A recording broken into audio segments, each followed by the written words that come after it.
Good day. If you are going to interpret this diagram, how will you read it? Yan ang ating pag-uusapan ngayon. Sa mga magulang na gustong isali ang mga anak upang mas lalo silang magiging mahusay, mangyari po lamang makipag-ugnayan sa mga admin. I-search lang sa Facebook ang IVFC Early Learners Info page.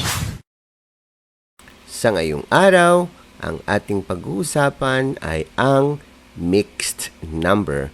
Ito ay combination ng whole number at saka fraction. Using this figure, ano ang iyong nakikita? How are you going to interpret this figure? We can see one whole and 1/2. Therefore, it is read as 1 and 1/2. It can also be read as 1 1/2.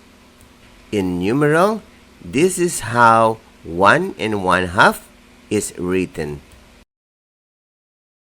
And this is how it is written in words. How about this figure? Ano ang iyong nakikita? There are 2 wholes and 1/2. This is how 2 1/2 is written in numeral. And this is how the mixed number is written in words. 2 1/2. How about this one? It is 2 1/2. 2 and 1/3. How do you interpret this one? It is 1 and 2/3. 1 and 2/3. How about this one? It is read as 2 and 2/4. In words, it is written as 2 and 2/4. Anyone who can figure it out? It is read as 1 and 2/4. 1 and 2/4 can be written in words just like this. In this figure, the whole circle is divided into 5 parts. In numerals, it is written as 1 and 1/5. And in words, it is written as 1 and 1/5. Another one is divided into 5 equal parts.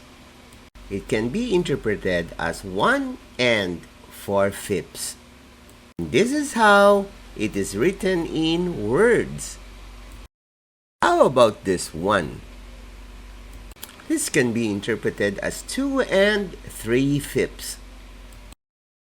And this is how it is written in words. Anyone who could guess? It is 1 and 3/5. This is how it is written in words. Can you tell me how many total equal parts are there? This figure tells us it's 1 and 5/7. This is how it is written in words. The figure tells us that it is divided into how many parts? It's 7. Now, it is being read as 2 and 6/7. 2 and 6/7 is written like this. How many equal parts this one whole is being divided? This can be interpreted as 2 and 5/10. This is how 2 and 5/10 is written in words.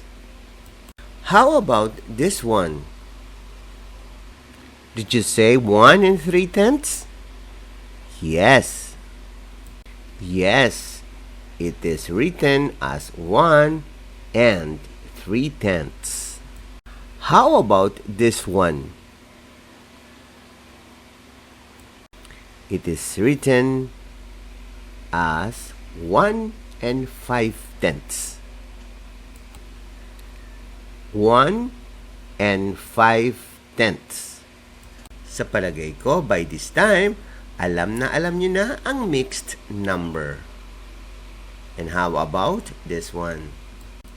Now, it is written as 1 and 4/8. And this is how it is being in words. Sa mga magulang na gustong isali ang mga anak upang mas lalo silang magiging mahusay, mangyari po lamang makipag-ugnayan sa mga admin.